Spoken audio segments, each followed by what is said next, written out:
ഐസിൻ്റെ മണികളൊക്കെ കേട്ടിട്ട് ഓടിപ്പോകാത്ത ഒരു 90 കിഡ്സ് പോലും ഉണ്ടായിരിക്കില്ല.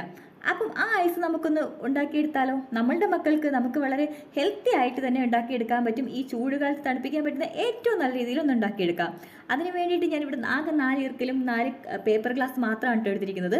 ഇതാണ് നമ്മളുടെ നാരങ്ങ വെള്ളം. നാരങ്ങ വെള്ളം ഉണ്ടാക്കാൻ അറിയാൻ പറ്റാത്തവരായിട്ട് ആരും തന്നെ കാണില്ല. നാരങ്ങ എടുക്കുക, പിഴിയുക, അതിലേക്ക് പഞ്ചസാര ഇടുക, ഒന്ന് വെള്ളം ഒഴിക്കുക, ഒന്ന് അങ്ങോട്ടും ഇങ്ങോട്ടും അഴിച്ച് മാറ്റി വെച്ച് കഴിഞ്ഞാൽ നാരങ്ങ വെള്ളമായി. ഈ നാരങ്ങ വെള്ളം നമുക്ക് 4 പേപ്പർ ഗ്ലാസ്സിലായിട്ട് അരിച്ച് ഒഴിച്ച് വെക്കണം കേട്ടോ. എന്നിട്ട് നമ്മൾ പ്രത്യേകം ശ്രദ്ധിക്കേണ്ട കാര്യം എന്ന് പറയുന്നത് നമ്മൾ എടുക്കുന്ന ഫുഡ് കളറാണ്. അത് നല്ല ക്വാളിറ്റി ഉള്ളതും നല്ല ബ്രാൻഡഡ് ആയിട്ടുള്ള ഫുഡ് കളർ വേണം നമ്മൾ യൂസ് ചെയ്യാൻ വേണ്ടിയിട്ട്.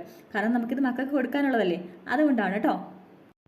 അപ്പോൾ ഞാനിവിടെ എടുത്തിരിക്കുന്ന ഷെഫ് മാസ്റ്ററിൻ്റെയും അതുപോലെ തന്നെ മാജിക് കളേഴ്സിൻ്റെയും കളറാണ് കേട്ടോ. ഏത് കളർ വേണമെങ്കിലും നിങ്ങൾക്ക് എടുക്കാം. ഒരു കളർ മാത്രം മതിയെങ്കിൽ അങ്ങനെ. ഞാനിപ്പോൾ ഇവിടെ പല കളറിലായിട്ട് ഒരു രസത്തിന് വേണ്ടിയിട്ട് ചെയ്തിട്ടുണ്ട്.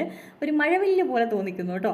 അപ്പം നല്ല ഭംഗിയുണ്ട്. അപ്പം നമുക്കിതൊന്ന് ഓവർനൈറ്റ് സെറ്റാക്കിയും കൂടി എടുക്കണം. ഓവർനൈറ്റ് സെറ്റാക്കി എടുത്തിട്ടുണ്ട്. വളരെ നല്ല ടേസ്റ്റും ഉണ്ട്. അതുപോലെ തന്നെ നമുക്ക് ആ പഴയകാല ഓർമ്മകളിലേക്ക് ഒന്നും കൂടി ഇറങ്ങി ചെല്ലാനും പറ്റുന്നുണ്ട്. അപ്പം എല്ലാവരും മറക്കാതെ ഇതൊന്ന് ട്രൈ ചെയ്ത് നോക്കണം. ചൂട് കാലത്ത് വളരെ നല്ലതാണ് കേട്ടോ.